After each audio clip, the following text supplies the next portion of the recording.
Our next speaker is Crystal Pruitt, External Affairs Lead for Atlantic Shores Offshore Wind, and she is a councilwoman, not a councilman.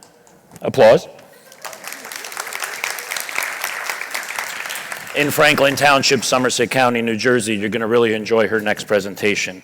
Crystal? How'd I do? Good? Phones, get out of here. So just checking the time.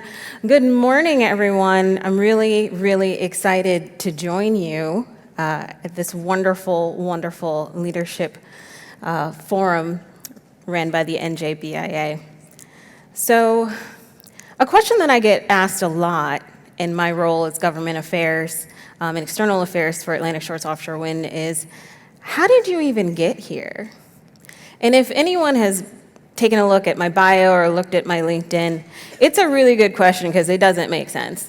It really doesn't. I have a background in forensic psychology and forensic mental health counseling. I used to work in prisons, a completely different vibe than government affairs, or maybe it makes perfect sense, understanding politicians. But it's something that I want to talk with you today because I made a pivot, and it was the best decision that I could have possibly made for my life. So the wonderful speakers before me talked about investing in working mothers, investing in women in leadership. I'm going to talk a little bit about investing in yourself today, right? So I can't seem to escape the psychology no matter how hard I try. But I'm going to illustrate it by telling you my story and how I got here and who I am. And I hope that it inspires and motivates you to really think about yourself and what you need and what you want and feeling empowered to move towards it. So this is going to be about the power of authenticity. So I don't know if you can believe it looking at this suit, but the girl that I used to be is a lot different than the woman that I am right now. And with any great origin story or comic book or even Disney movie, my catalyst for change was the death of a parent. Unfortunately, at the age of 25, I lost my mother to cancer. And my world went to complete shambles. I had constructed a life, I constructed a plan for a life that always included my mother. And in her absence, things fell apart. So not only was I grieving the loss of a parent, I was grieving for the person in the future that I thought I was going to have.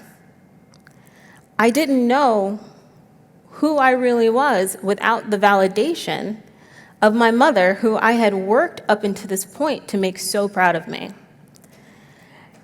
And I know that's not an unfamiliar feeling, so if you think about for your own self, how many decisions have you made in your life to make someone who's really important to you proud? How much has that driven you on the decisions that you've made and the pathways that you've taken? Well, my external validator was no longer here, and I didn't know who I was. But I continue to work in my field, and my heart will always be with forensic psychology. But I was in a toxic job with a toxic director. I was making less than male colleagues that did not have the same academic credentials as me. And of course, I was making terrible money. So nothing was going right. So in my grief, I did what any young woman does when she's trying to find herself. No, I did not cut and dye my hair. Didn't do that. I went back to school and I got another master's degree. So it's almost worse. So I got another master's degree in basically the same field, and then went back and got a new job with a new toxic boss, with more toxic colleagues, not getting paid what I was worth, and I had 2 masters at this point, and feeling profoundly unhappy. And I couldn't figure it out. I couldn't figure out why I was so miserable. I'm doing all the things. I'm going to be successful. I'm doing the things that my mom would have wanted me to do, and my family wanted me to do, and society wants me to do. But I am miserable. I now have migraines. I am basically having IBS on the way to work. I just am so miserable. And in the depths of that despair, I recalled a conversation I had with my mom in one of our late night conversations, as it became quite obvious how terminal the cancer was in her hotel room. And she said, "Crystal, I just want you to be happy. That's it." And somehow I had forgotten that. And I realized that I wasn't happy. And I needed to figure out how to make myself happy. And I want to repeat that again, how to make myself happy. So I stopped. I stopped working. I quit the job. I didn't have a plan. I didn't have a backup. It was reckless and it was crazy. And I know this for a fact because my father and my grandparents never stopped telling me that during that entire period. And I entered what I like to call my fun employment era, or when are you going to stop messing around and get a job era for the rest of my family. But I took that opportunity, and I was blessed because, again, my mom had prepared to put things in place so I could be happy. I took the time to figure out who I was when I wasn't Sean Marie Stevens' daughter, who I was when I wasn't, my father's daughter, when I wasn't, the granddaughter to my grandparents, the niece, the cousin, the trailblazer, the one that's always the high achiever in the family. Who is Crystal? And Crystal likes to binge watch Netflix and travel. And likes really simple things, and that's what I did. I traveled, I reconnected with friends, I visited friends I hadn't seen in years and spent time. I traveled by myself. It was the first time I solo traveled, got a sense for who I am in different environments and different cultures. I ate out a lot. I spent those months, and it was a year, trying to figure out who I was. And I began to learn what made me happy. And it was values-based, right? I got into forensic psychology because I wanted to help people. So I held on to that. Well, what does that look like? What could it look like? It can look like anything. So now it was free.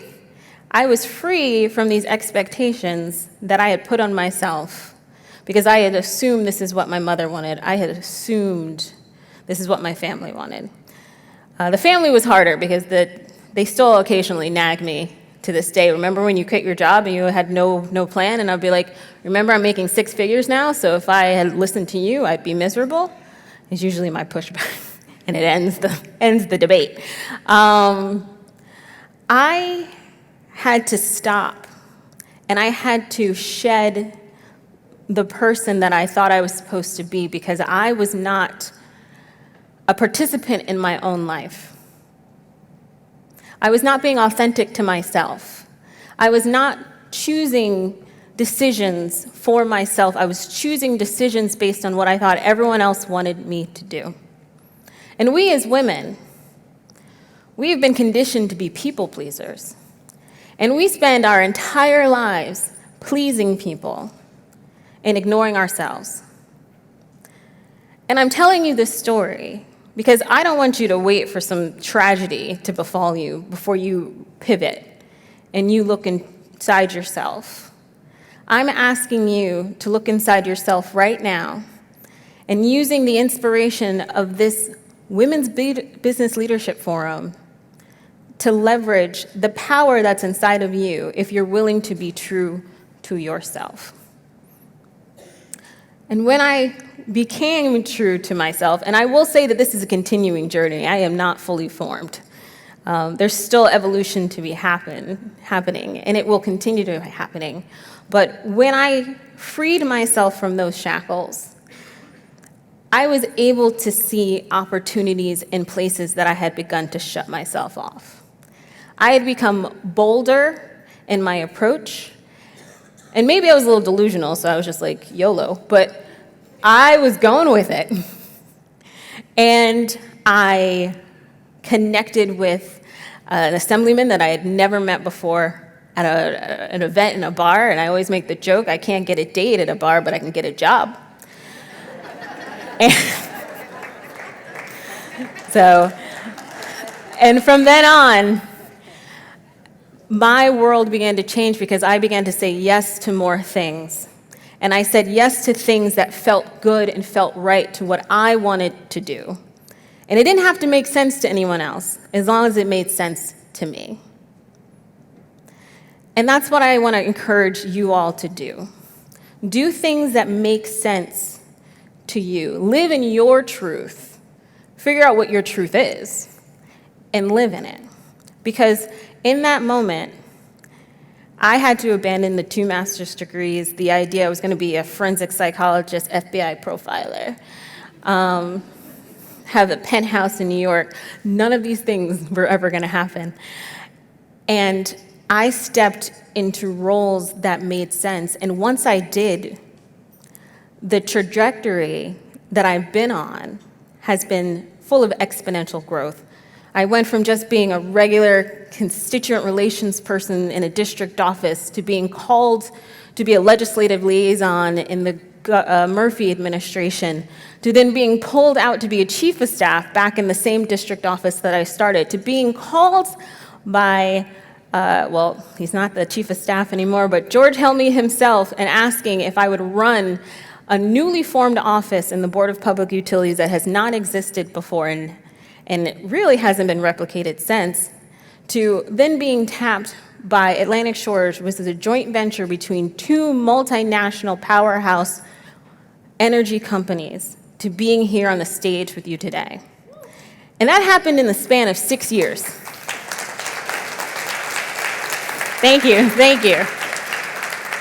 And it was because I decided to be authentic to myself and do the things that felt right. And when you do the things that feel right to you, it opens up doors and the energy comes to you. Because I want to tell you something. The things that are for you are not going to be hard.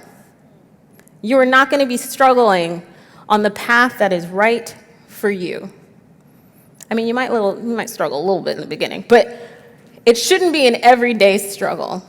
And if it is an everyday struggle, if you're waking up every morning and you're wondering, why do I have to do this? That's a really good question. Why? So the power of authenticity is the power of being bold. It is the power of using what your intentions are to drive you to success. It's about pouring into yourself so fully that you take up space in any room or role that you're in. So I want to leave you with a couple things to think about. Are you happy? And if you're not, what are you willing to do to be happy and step into your power? And that's the power of authenticity. Thank you so much, everyone.